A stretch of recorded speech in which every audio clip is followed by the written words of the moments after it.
Question शुरू कर रहे हैं, वही अपना टाइम एंड वर्क कंटिन्यू कर रहे हैं। तो कल तक कुछ क्वेश्चंस का लेवल बढ़ाया था, आज थोड़ा सा और लेवल बढ़ाएंगे और देखेंगे कि क्या क्या क्वेश्चन अब के बनेंगे, क्या क्या क्वेश्चन बन सकते हैं। कंसेप्ट हमारा वही रहेगा क्या कि वर्किंग पर्सन की एफिशिएंसी एक बार हम निकाल लेंगे और टोटल वर्क निकाल लेंगे। ठीक है, तो देखो क्या कह रहा है कि in a factory there are 3 shifts of working in a day, कि किसी फैक्ट्री में कि 3 शिफ्ट में काम हो रहा है। ठीक है, कि the average working efficiency of workers is 80%, 70% and 50% during the 3 shifts.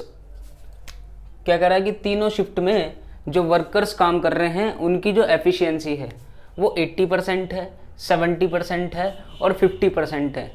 ठीक है, कह रहा है work is completed in 60 days by the first shift working group, कि जो पहली शिफ्ट में वर्किंग ग्रुप है वो काम कर रहा है, तो उसने जब 80% की एफिशिएंसी से काम किया, कितनी एफिशिएंसी से, 80% की एफिशिएंसी से काम किया, तो 60 डेज में वर्क कर दिया। 60 डेज में वर्क क्या कर दिया, कंप्लीट कर दिया। अब मुझे एक बात बताओ, हमें तो टोटल वर्क पता लग गया ना भाई, टोटल वर्क पता लग गया। कैसे पता लग गया, कह रहा है कि पहली शिफ्ट में वर्क करने वाला ग्रुप 80% की एफिशिएंसी से 60 डेज में वर्क को क्या कर देता है, कंप्लीट कर देता है। तो कह रहा है if the work is being done in all the shift, तो अगर जो काम है वो तीनों शिफ्ट में चल रहा है, काम क्या हो रहा है कि तीनों शिफ्ट में चल रहा है, then how many days less are required to complete the work, तो कितना कम समय लगेगा काम को करने के लिए। किससे कम भाई, जब केवल फर्स्ट शिफ्ट में काम चल रहा था। तो देखो मुझे टोटल वर्क कैसे मिलेगा, 80% की एफिशिएंसी 60 दिन काम हुआ तो टोटल वर्क मिल जाएगा, और एफिशिएंसी तीनों ग्रुप की दे रखी है, मतलब कि फर्स्ट शिफ्ट में वर्क करने वाले, सेकंड शिफ्ट में वर्क करने वाले और थर्ड शिफ्ट में वर्क करने वाले। तो अब तो वो कुछ भी पूछ सकता है। ठीक है, बोल दो भाई क्या कि फर्स्ट शिफ्ट में, सेकंड शिफ्ट में और थर्ड शिफ्ट में काम करने वालों की एफिशिएंसी बता दो। क्या बता दो, एफिशिएंसी। क्या कि ये 80% एफिशिएंसी है इनकी 70% एफिशिएंसी है और इनकी 50% एफिशिएंसी है। क्या मतलब हो गया इस बात का, इस बात का मतलब ये हो गया कि ये 80% एफिशिएंट है, यानी कि अगर कोई 100% वर्क है, अगर कोई 100% वर्क है तो उसमें से ये 80% काम कर देते हैं। फर्स्ट शिफ्ट के वर्किंग ग्रुप की बात हो रही है यहाँ पे। ठीक है, तो इसको मैं कह सकता हूँ, इसको डायरेक्ट ले लो क्या कि मान लो ये 80 यूनिट्स का वर्क कर रहे हैं फर्स्ट शिफ्ट में, क्या कर रहे हैं, ये 70 यूनिट्स का वर्क कर रहे हैं और ये 50 यूनिट्स का वर्क कर रहे हैं। ठीक है, अब 80, 70, 50 ले लेंगे तो कैलकुलेशन थोड़ी सी लंबी बैठ जाएगी। ठीक है, अब इनको रेशोज में ले लेंगे ना भाई, ये रेशोज इनका कितना आ गया कि first shift 8 units, second shift 7 units and third shift 5 units. ये वर्किंग एफिशिएंसी आ गई इन सब की। ठीक है, तो टोटल वर्क बता दो कितना होगा, टोटल वर्क बता दो कितना होगा। टोटल वर्क भाई होगा हमारा कि पहली शिफ्ट में काम करने वाले लोग 60 दिन में काम कर रहे हैं। कितने दिनों में कर रहे हैं, ये 60 दिनों में कर रहे हैं, एफिशिएंसी है। तो भाई 480 यूनिट्स टोटल वर्क हो गया ना। क्या हो गया, 480 यूनिट्स टोटल वर्क हो गया। कह रहा है if the work is being done in all the shift, अगर काम तीनों के तीनों शिफ्ट में हो रहा है तो कितने दिन कम लगेंगे काम को पूरा करने के लिए। तो भाई तीनों शिफ्ट में जब काम होगा, जब तीनों शिफ्ट में काम होगा तो एक दिन में कितना काम हो जाएगा, एक दिन में क्या इनका एडिशन काम नहीं हो जाएगा, 8 + 7 15, 15 + 5 20। जब तीनों शिफ्ट में काम चलेगा तो 20 यूनिट्स वर्क हो जाएगा। अच्छा मेरे को एक बात बताओ कि एक दिन में कितना यूनिट्स काम होगा जब तीनों शिफ्ट में काम चलेगा, 20 यूनिट्स। टोटल वर्क कितना है, 480 यूनिट्स। तो कितना दिन लगेंगे, कितना टाइम लगेगा वर्क को कंप्लीट होने के लिए जब तीनों शिफ्ट में काम चलेगा। ठीक है, ये है टोटल वर्क और ये है 1 डे एफिशिएंसी। एक दिन की एफिशिएंसी किसकी, पहला ग्रुप मतलब सुबह काम करने वाले, दोपहर को काम करने वाले और शाम को काम करने वाले, तीनों शिफ्ट में। ठीक है, ये हो जाएगा 24 डेज। कितना डेज, 24 डेज। अब क्वेश्चन इसने ये नहीं पूछा कि तीनों शिफ्ट में जब काम चलेगा तो कितने दिनों में काम होगा, नहीं, उसने क्वेश्चन पूछा है कि कितने कम दिन लगेंगे, कितने कम दिन लगेंगे। पहले कितने दिन लग रहे थे, पहले लग रहे थे 60 दिन। पहले कितने दिन लग रहे थे, 60 दिन लग रहे थे जब केवल फर्स्ट शिफ्ट वाला ग्रुप काम कर रहा था। अब कितने दिन लग रहे हैं, 24 डेज लग रहे हैं। कितने दिन कम हुए, 36 डे कम हो गए ना भाई, 60 - 24 36। तो इसका मतलब 36 डे इसका क्या हो गया, आंसर हो गया। ठीक है, देखो भाई, नेक्स्ट क्वेश्चन है, कह रहा है कि two workers P and Q working together can complete a job in 5 days। कि दो वर्कर्स हैं हमारे पास, ठीक है, और वो दोनों साथ में जब काम करते हैं तो किसी काम को 5 दिनों में कंप्लीट कर लेते हैं, ठीक है। अब कह रहा है कि if P works twice as efficiently he actually did, कि अगर जो पी नाम का पर्सन है वो अपनी एफिशिएंसी डबल कर दे, वो अपनी एफिशिएंसी क्या कर दे, डबल कर दे, and Q works 1/3 of his efficiency, और क्यू अपनी एफिशिएंसी का 1/3 कर दे। क्या कहने का मतलब है, मान लो जो पी पर्सन है उसकी एफिशिएंसी 2 है, तो ये अगर अपनी एफिशिएंसी डबल कर देगा तो अब इसकी एफिशिएंसी कितनी आ गई, 4 आ गई। और जो मान लो क्यू पर्सन है उसकी एफिशिएंसी 3 है मान लो, तो अगर ये अपनी एफिशिएंसी का 1/3 कर देगा, 1/3 कर देगा, तो अब ये कितना एफिशिएंटली वर्क करेगा, 1 यूनिट इसकी क्या हो जाएगी, एफिशिएंसी हो जाएगी। ऐसा कुछ कह रहा है, ठीक है। कह रहा है then the work would have been completed in 3 days। क्या कि अगर P अपनी एफिशिएंसी को डबल कर दे और Q अपनी एफिशिएंसी को 1/3 कर दे तो वर्क जो है अब 3 दिन में होगा। पहले कितने दिनों में हो रहा था, P और Q जब मिलके कर रहे थे तो 5 दिनों में। अब अगर P डबल कर देगा अपनी एफिशिएंसी और Q 1/3 कर देगा और मिलके काम करेंगे तो 3 दिनों में काम कंप्लीट हो जाएगा। अब कह रहा है how many days would P take to complete the work, कि अब कितने दिन लेगा P काम को करने के लिए, ठीक है। चलो अब मुझे एक बात बताओ, ठीक है, ये कह रहा है कि P प्लस Q जब साथ में काम कर रहे हैं, P और Q जब साथ में काम कर रहे हैं तो 5 दिनों में काम कंप्लीट कर ले रहे हैं ना। कितने दिनों में कंप्लीट कर ले रहे हैं, 5 दिनों में कर ले रहे हैं। ये क्या है, P और Q की 1 दिन की एफिशिएंसी, और जब ये 5 दिन लगातार काम करेंगे तो क्या ये टोटल वर्क नहीं आ गया, क्या ये टोटल वर्क नहीं आ गया। अब दूसरी कंडीशन कह रहा है कि P अपनी एफिशिएंसी का डबल हो गया और Q अपनी एफिशिएंसी का 1/3 हो गया। कितना हो गया, 1/3 हो गया। तो then the work would have been completed in 3 days। तो अब काम कितने दिनों में हो जाएगा, अब काम कितने दिनों में हो जाएगा, 3 दिनों में हो जाएगा। ये भी वर्क टोटल वर्क है और ये भी टोटल वर्क है, और वर्क तो आपस में इक्वली होगा, वर्क तो आपस में इक्वली होगा। भाई P और Q 1 दिन में इतना काम करेंगे, 5 दिन में इतना करेंगे। जब P डबल कर देगा अपनी एफिशिएंसी को और Q 1/3 कर देगा अपनी एफिशिएंसी को, तो 1 दिन में इतना काम होगा और 3 दिनों में इतना काम होगा, और टोटल वर्क तो आपस में बराबर होगा। तो इससे हमारा फायदा क्या होगा, इससे हमारा फायदा ये होगा हमें P और Q की एफिशिएंसी का रेशो मिल जाएगा। 3 को अंदर डालो, 6P, और 3 की अंदर मल्टीप्लाई होगी तो 3 से 3 गया, तो यहाँ पे केवल Q बचा। अब 5P को इधर भेज दो और Q को इधर बुला लो, ठीक है। ये हो गया 4Q और ये हो गया 6P - 5P, P बचा, तो Q को नीचे भेजो या फिर P को इधर बुला लो, डिनोमिनेटर में बुला लो, तो यहाँ पे 1 बचेगा ना, और मल्टीप्लाई का 4 इधर जाके डिवाइड का 4। अब ये आ गया हमारा Q और P की एफिशिएंसी का रेशो। ये एफिशिएंसी नहीं है, ये एफिशिएंसी का रेशो है, ठीक है ना भाई। चलो तो अब हमें क्या करना है, एफिशिएंसी का रेशो आगे, टोटल वर्क निकाल लो। कह रहा है कि 2 workers P and Q working together can complete a job in 5 days। जब दोनों मिलके काम करते हैं तो 5 दिनों में काम कर लेते हैं, तो दोनों मिलके 1 दिन में कितना काम करेंगे, 1 + 4 यूनिट्स ही तो करेंगे। भाई एफिशिएंसी मान रहे हैं ना हम इसको, एफिशिएंसी का रेशो है। तो P 1 दिन में 4 यूनिट काम कर रहा है, Q 1 दिन में 1 यूनिट काम कर रहा है, और 5 दिनों में कितना करेंगे, 5 यूनिट, मल्टीप्लाई बाय 5। क्यों, खुद ही कहा इसने कि 5 दिनों में काम कंप्लीट कर लेते हैं, तो इसको कर दो 5 × 5, 25 यूनिट्स आ गया हमारा टोटल वर्क। अब क्या पूछ लिया इसने, how many days would P take to complete the work. P कितने दिन लेगा काम को कंप्लीट करने के लिए, P की एफिशिएंसी कितनी है, 4 यूनिट, टोटल वर्क कितना है 25, P की एफिशिएंसी 4 यूनिट, तो क्या है 6 all 1/4 डेज नहीं हो गया। ये P ये समय लेगा काम को कंप्लीट करने के लिए। अब मान लो वो Q की पूछ लेता, तो Q की एफिशिएंसी कितनी है, 1 है ना, तो 25 टोटल वर्क है, Q की एफिशिएंसी कितनी है, 1 है, तो Q वर्क को कंप्लीट करने के लिए 25 डेज लेगा, ठीक है। ये P की एफिशिएंसी है और ये Q की एफिशिएंसी है। एक्चुअल में क्या है, ये एफिशिएंसी का रेशो है, लेकिन हम इसको रियल एफिशिएंसी मान के टोटल वर्क निकाल रहे हैं। हम मान रहे हैं कि Q 1 दिन में 1 ही काम कर रहा है, P 1 दिन में 4 काम कर रहा है। जब मल्टीप्लाई करी 5 से, जब हमारा 25 यूनिट्स आया, जब हमारा क्या आया 25 यूनिट्स आया, तो इनको हम रियल एफिशिएंसी ट्रीट कर रहे हैं, इसलिए ये कर रहे हैं। यहाँ पे देखो P की एफिशिएंसी 4 लिखी, यहाँ पे Q की एफिशिएंसी 1 लिखी, जबकि ये रेशो है, लेकिन हमने इस रेशियो को रियल मान के टोटल वर्क निकाल लिया, तो ये अब इनकी रियल एफिशिएंसी हो गई। समझ गए? तो इस तरीके का क्वेश्चन है, ये भी एक अच्छा क्वेश्चन है। ओके, देखो भाई अगला क्वेश्चन बिल्कुल सेम टू सेम पिछले क्वेश्चन की तरह है।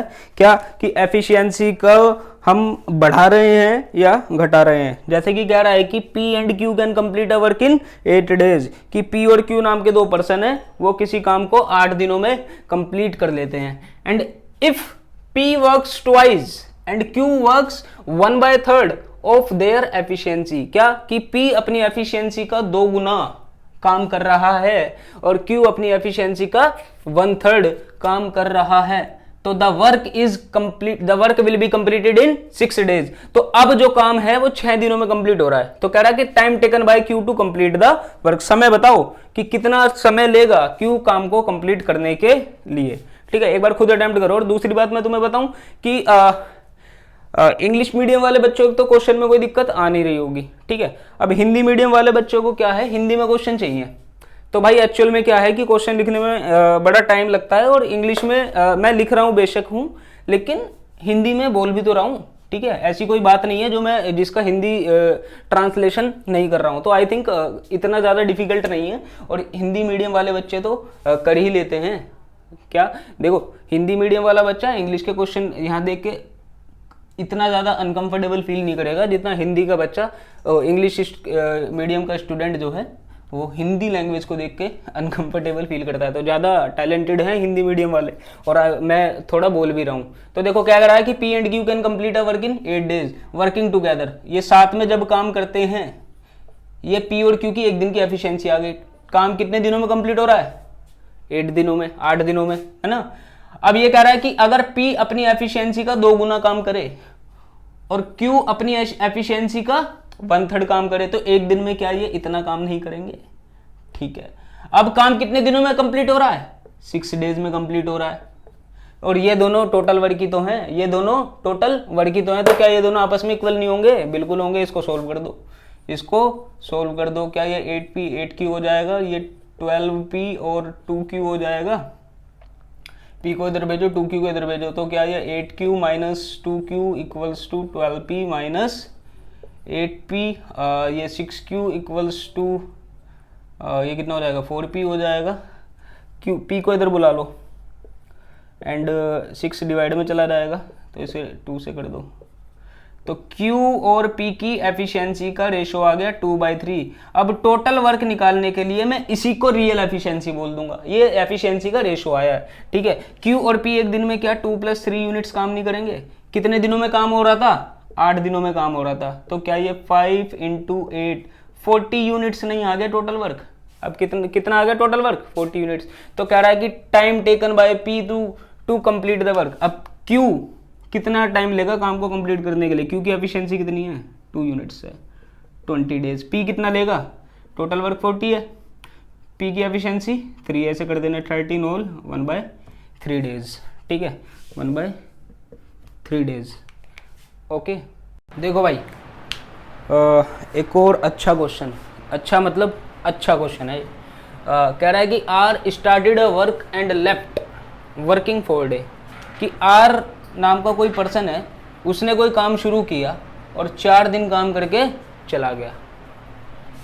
S finished the remaining work in next 18 days, और जो S नाम का पर्सन है उसने बचा हुआ काम अगले 18 दिनों में कंप्लीट कर दिया। R started a work and left working 4 days and S finished the remaining work in next 18 days, कि भैया R नाम का कोई पर्सन था, उसने 4 दिन काम किया और बचा हुआ काम अगले 18 दिनों में S ने कर दिया। ठीक है, कह रहा है if R had left the work after working 6 days, कि अगर R 4 दिन की जगह 6 दिन काम करके जाता, then S would have taken 12 days to finish the remaining work, तो S जो है 12 दिन लेता काम को कंप्लीट करने के लिए।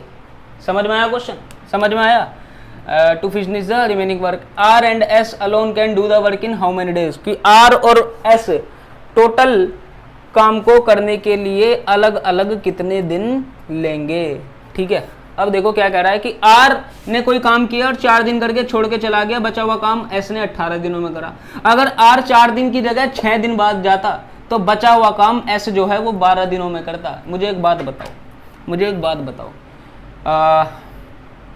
आर ने पहले कितने दिन काम किया? 4 दिन काम किया। बाद में कितने दिन काम, दूसरी कंडीशन में कितने दिन काम कर रहा है? 6 दिन कर रहा है। एस ने बचा हुआ काम पहले 18 दिनों में करा और दूसरी कंडीशन में 12 दिनों में करा। आर ने कितने दिन काम फालतू किया? यहाँ पे 2 दिन फालतू किया ना। और कितना वर्क किया होगा आर ने 2 दिन में? जितनी आर की एफिशिएंसी होगी। भाई 2 दिन में आर ने कितना काम किया होगा? जितनी आर की एफिशिएंसी होगी। लेकिन इसके 2 दिन फालतू काम करने की वजह से एस को 6 दिन कम काम करना पड़ा। समझ रहे हो? ये लाइन बड़े ध्यान से सुनना कि आर ने 2 दिन ज्यादा काम किया तो एस को 6 दिन कम काम करना पड़ रहा है। भाई आर ने यहाँ पे कितने दिन ज्यादा काम किया? 2 दिन ज्यादा काम किया। तो एस ने यहाँ पे कितने दिन कम काम किया? 6 कम दिन काम किया। एस 6 दिन में कितना काम करेगा? 6 इंटू एस की एफिशिएंसी। और क्या ये दोनों वर्क आपस में इक्वल नहीं होंगे? क्यों? जितना 2 दिन में आर ने काम किया, आर ने 2 दिन में उतना ही काम कर दिया जितना एस 6 दिनों में कर पाता। ये लाइन समझ में आई कि आर ने 2 दिनों में उतना ही काम कर दिया। ये total work done by R in 2 days, R's 2 day work. और ये क्या है? S 6 day work, S 6 day work. तो आर ने 2 दिन में उतना ही काम कर दिया जितना एस 6 दिनों में कर पाता। और ये दोनों आपस में इक्वल होंगे क्योंकि वो इक्वल हैं। 2 दिन में आर ने जितना काम किया एस उस काम को 6 दिनों में कर पाता। तो यहां से भी क्या मिलेगा? मुझे आर और एस की एफिशिएंसी का रेशो मिल जाएगा। एस को इधर बुलाओ, 2 मल्टीप्लाई में इधर जाके डिवाइड में 3 रेशो बना गया आर और एस की एफिशिएंसी का रेशो। आर और एस की एफिशिएंसी का रेशो। अब क्या निकालना है? Total work. टोटल वर्क कैसे निकलेगा कि आर ने पहली कंडीशन में कितने दिन काम किया? R started a work and left working 4 days। तो आर की एफिशिएंसी कितनी है यहाँ पे? 3। तो 4 दिन काम किया आर ने और 1 दिन में कितनी यूनिट काम करता है? 3 यूनिट काम करता है। ये आर का 4 दिन का वर्क है। और एस ने बचा हुआ काम कितने दिनों में करा था? 18 दिनों में करा था। तो 18 दिनों में एस कितना काम करेगा? एस की एफिशिएंसी कितनी है? 1 यूनिट है। यही तो है टोटल वर्क, यही तो है टोटल वर्क। ये आर का 4 दिन का काम है, आर का 4 दिन का काम है और ये एस का 18 days का वर्क है। अब मुझे एक बात बताओ, टोटल वर्क यहाँ से याद आएगा ना? कितना आ गया? 30 आ गया टोटल वर्क। अब कह रहा है R and S alone can complete the work in how many days? Total work कितना है? 30। आर की एफिशिएंसी कितनी है? 3। तो आर अकेला इस काम को करने के लिए 10 दिन लेगा। एस की एफिशिएंसी कितनी है? 1। तो एस इस काम को करने के लिए 30 days लेगा। देखो भाई एक और क्वेश्चन, और बहुत अच्छा क्वेश्चन, बहुत अच्छा मतलब बहुत अच्छा। पढ़ो जरा क्या कह रहा है कि A B C are 3 writers working together can write 216 pages in 4 hours। कि ए बी सी नाम के 3 राइटर हैं जो 4 घंटे एक साथ काम करके 216 पेज लिख देते हैं, 216 पेज लिख देते हैं। तो इसका मतलब 1 घंटे में वो कितने पेज, कितने एफिशिएंसी है इनकी? ए प्लस बी प्लस सी की एफिशिएंसी। भाई 1 घंटे में कुछ पेज लिखते होंगे ना, अभी तो हमें नहीं पता। हम ए की एफिशिएंसी ए बोल रहे हैं, बी की एफिशिएंसी बी बोल रहे हैं, सी की एफिशिएंसी सी बोल रहे हैं। 1 घंटे में इतने पेज लिखते हैं। 4 घंटे में कितने पेज लिखेंगे? इंटू 4। और ये क्या 216 के बराबर नहीं होगा? ये तो बोल रहा है एबीसी एक साथ मिलकर 4 घंटे में 216 पेज लिख देते हैं। तो पहली लाइन तो हमने ये उतार दी। कह रहा है कि इन 1 hour, अब इनकी एफिशिएंसी के लिए कुछ ना कुछ इसने बात कर रखी होगी कि in 1 hour C can write as many as pages more than B as B can write more than ए।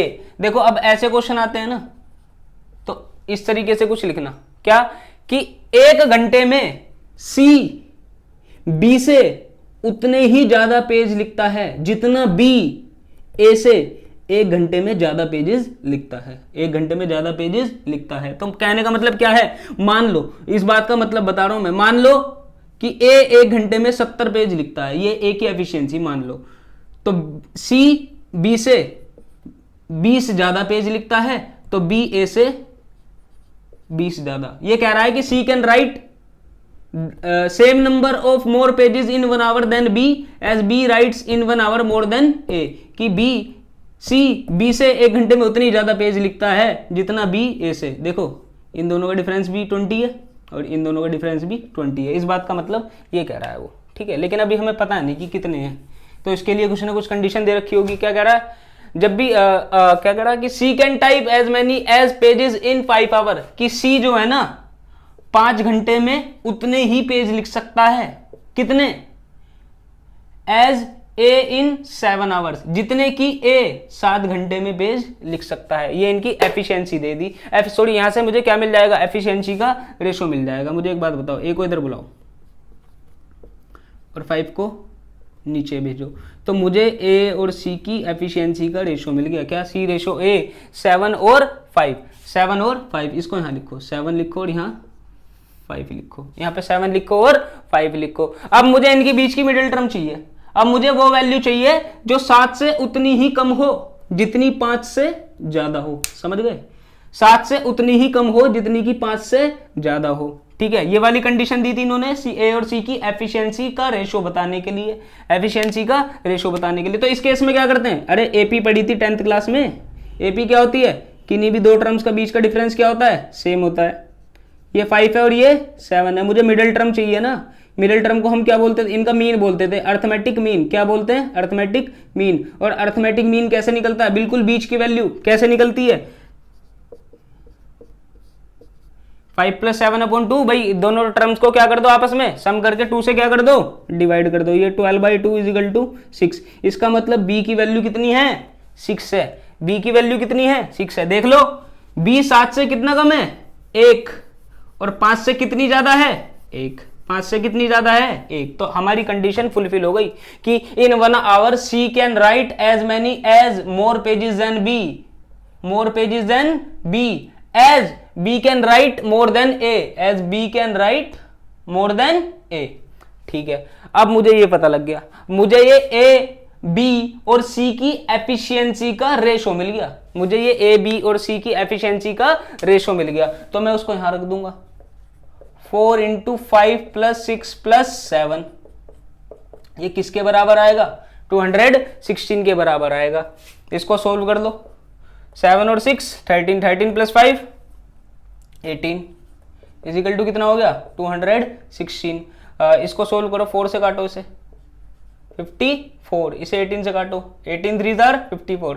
मतलब कि एक यूनिट की वैल्यू आई है 3। एक यूनिट की वैल्यू कितनी आई है, 3। तो इसका मतलब ए 1 घंटे में कितना काम करेगा, 15 पेज लिखेगा। बी 1 घंटे में कितने पेज लिखेगा, 18 पेज लिखेगा। और सी 1 घंटे में कितने पेज लिखेगा, 21 पेज लिखेगा।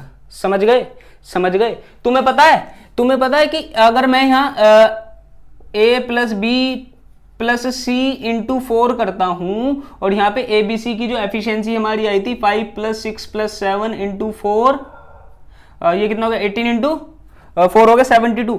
ये कभी भी 216 के बराबर नहीं आ सकता था। क्यों नहीं आ सकता था, ये रेशो है, ये रेशो है। और जहां पे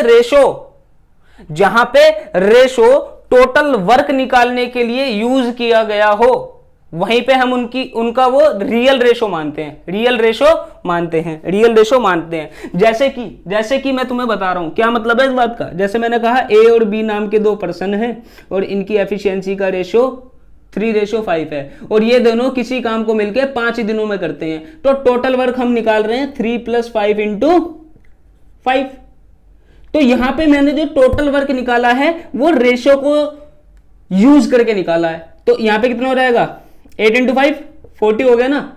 तो मैंने कहा ए अकेला उस काम को कितने दिनों में करेगा, तो 40/3। बी अकेला उस काम को कितना करेगा, 40/5 डेज में। तो यहां पे चल जाएगी वो बात। क्यों, क्योंकि जो टोटल वर्क निकाला है वो तो रेशो को यूज करके ही निकाला है, रेशो को यूज करके ही निकाला है। यहां पे जो टोटल वर्क है वो रेशो का यूज नहीं हुआ, यहां तो टोटल वर्क दे रखा था, ऑलरेडी दे रखा था। इसलिए हमने 1 यूनिट की वैल्यू निकाली कि 1 यूनिट का मतलब 3 है। समझ में आ रही है बात। जहां पे टोटल वर्क ही एफिशिएंसी का रेशो यूज होके निकलेगा, वहां पे एफिशिएंसी के रेशोज को रियल वैल्यू मान सकते हैं एफिशिएंसी की। लेकिन जहां पे एफिशिएंसीज का रेशो का यूज करके टोटल वर्क नहीं निकला हो, वहां पे जो एफिशिएंसी होगी वो अलग आएगी, वो अलग आएगी। देखो यहाँ पे ए की एफिशिएंसी 15 है, बी की एफिशिएंसी 18 है और सी की एफिशिएंसी 21 है। ये इनकी रियल वैल्यू है। रेशो कितना है? 5:6:7। समझ रहे हो? अब टोटल वर्क निकाल लो। चाहे एक बात बताओ, टोटल वर्क ये 1 घंटे में कितना काम करेंगे? 15 + 18 + 21 करेंगे ना। इनको करो प्लस, 5 और 8 13, 13 और 1 14, कैरी गया 1, 2 2 4 5 54 यूनिट कर रहे हैं ये 1 घंटे में काम। और 4 घंटे में कितना कर देंगे? 4 घंटे में 216 कर देंगे। अब आ गया ना 216 के बराबर, अब आ गया ना ये 216 के बराबर। आ गया समझ में? एक बार और बोल रहा हूं, ध्यान से सुनो, कि जहां पे एफिशिएंसीज का रेशो यूज करके टोटल वर्क निकाला गया हो, वहां पे एफिशिएंसीज के रेशो की वैल्यू को एफिशिएंसी की रियल वैल्यू माना जा सकता है। लेकिन जहां पे टोटल वर्क एफिशिएंसी का रेशो यूज करके ना निकाला गया हो, वहां पे एफिशिएंसीज के रेशो को रियल एफिशिएंसीज नहीं माना जा सकता, नहीं माना जा सकता। समझ आ गई बात? बहुत इंपॉर्टेंट बात है ये, बहुत इंपॉर्टेंट मतलब बहुत इंपॉर्टेंट, ठीक है ना। तो इतने इसी टाइप के कुछ क्वेश्चंस अभी आगे करेंगे, तो इस वीडियो को यहीं रोक रहे हैं, ठीक है। काफ़ी सारे क्वेश्चंस हम कर चुके हैं और अच्छे क्वेश्चंस करे हैं, तो कंटिन्यू प्रैक्टिस करते रहना। कहीं से भी क्वेश्चन उठाना। अभी टाइम एंड वर्क है, अभी टाइम एंड वर्क अभी मानो हमारा 50% हुआ है, 50% हुआ है। अब इसको धीरे धीरे हम कंप्लीट करेंगे।